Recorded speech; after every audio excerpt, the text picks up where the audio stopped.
और ऐसे तमाम ही पक्ष और संगठन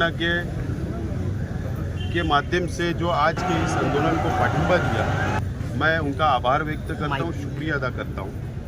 और मीडिया के तमाम ही साथियों का भी शुक्रिया अदा करता हूँ कि आप लोगों ने पत्रकार परिषद को अटेंड किया। पत्रकार परिषद के अंदर हमने पूरे सबूत रखे, सिर्फ वो प्रेस लेकर हम घर चले गए ऐसा नहीं। आप लोगों के सामने प्रांत अधिकारी को, जो निवडणूक निर्णय अधिकारी है, जो election officer Malegaon central assembly हल्के के हैं, उनके पास 42,000 वोट सबूत के तौर पर आप लोगों के सामने दिया गया है, मेमोरेंडम दिया गया है।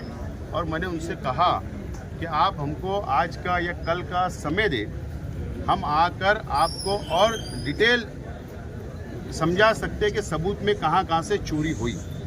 ये देश के अंदर जो वोट चोरी शुरू हुई है, ये बहुत ही खतरनाक है इस देश के लिए, इस देश के संविधान के लिए, इस देश के हिंदू मुस्लिम भाईचारा के लिए। क्योंकि जो लोग आज सत्ता पर बैठे हैं, जो लोग देश का नेतृत्व कर रहे हैं, उनका एक उद्देश्य होता है कि समाज को लड़ाओ और राज करो। अब उन्होंने नया आइटम शुरू किया है, वोट चोरी करके सत्ता पे बैठो। और मैंने इससे प्रेस में भी कहा, अभी दोबारा बोल रहा हूं कि मालेगांव सेंट्रल असेंबली के अंदर 42,000 सबूत वोट जो चोरी हुई हमने दिया है।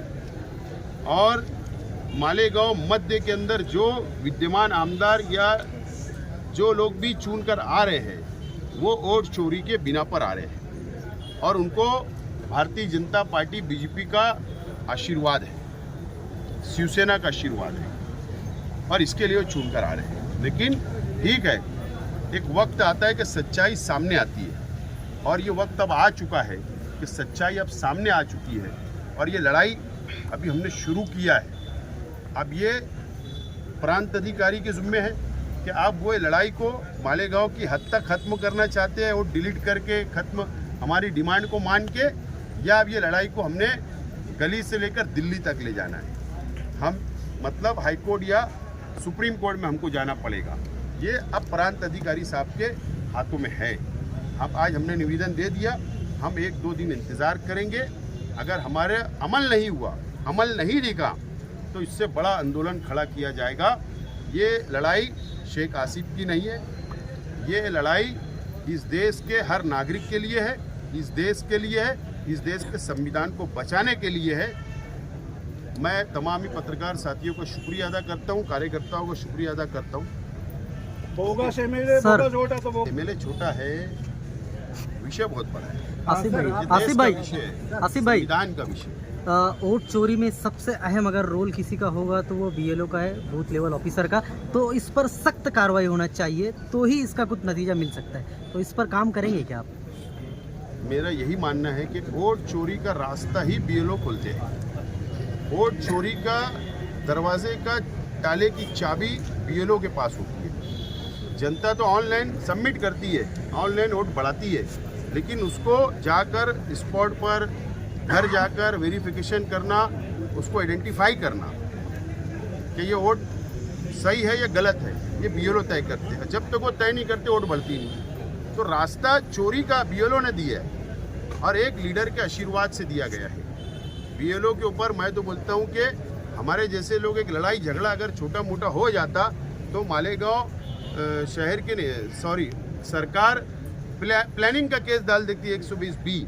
तो ये तो बड़ी प्लानिंग है, ये तो देश को तोड़ने वाली, संविधान को तोड़ने वाली प्लानिंग है। मैं तो बोलता हूँ कि फौजदारी बीएलओ पे कर दो 120B प्लानिंग के तहत, सब सामने घोटाला आ जाएगा। बराबर, ये मेरी डिमांड है, चाहे वो कोई भी समाज, कोई भी धर्म का हो।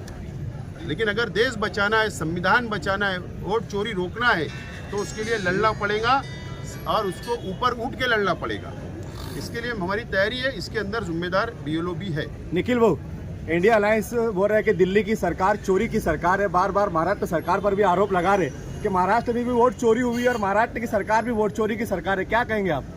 लोकसभा के चुनाव के वक्त महाराष्ट्र में इंडिया अलायंस के कितने खासदार चुन के आए और 4 महीने में ऐसी कौन सी सिचुएशन बदली कि महाराष्ट्र में सरकार बीजेपी की पूरे बहुमत में आ गई। इसमें ही सब कुछ आ गया है।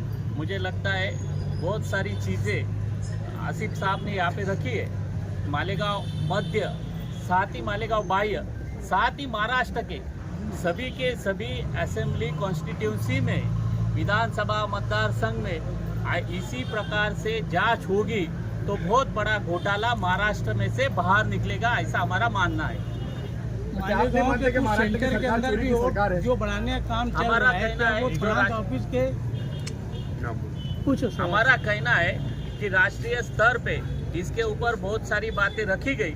वही बात हम महाराष्ट्र से, मालेगांव से हम कहना चाहेंगे कि महाराष्ट्र के सरकार में ही बड़े पैमाने पे बोगस वोटों के जरिए सरकार लाने की कोशिश की गई है। बीजेपी आरोप लगा रही है कि मालेगांव लोकसभा में में कई कांग्रेस सेंटर वोट ऐसे चोरी हैं की जहां है। पर वोट बढ़ाने का काम चालू है, तो क्या ये प्रांत अधिकारी के परमिशन से हो रहा है या क्या है ये सब? ये बात बिल्कुल सच है कि धार्मिक संगठना, सामाजिक संगठना, और यहाँ तक कि अफसोस की बात है कि बार बार कंप्लेन देने के बाद भी मालेगांव म्युनिसिपल कॉरपोरेशन के टीचर खुद धार्मिक संगठना के ऑफिसों में बैठकर बोगस वोट बढ़ाते हैं। ये बात बिल्कुल सच है और मुझको नहीं लगता कि प्रांत अधिकारी ने उनको परमिशन दिया होगा।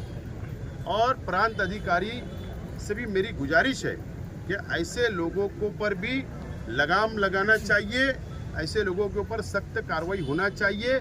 और प्रांत अधिकारी ने एक गाइडलाइन आवाम के लिए डिक्लेयर करना चाहिए कि कौन कौन से सेंटर से कैसी वोट बढ़ा सकता। ये अगर गाइडलाइन आ जाएगी तो ये जो गोरख धंधा है, जो वोट चोरी का धंधा है, ये बंद हो सकता है। ठीक है, चलो।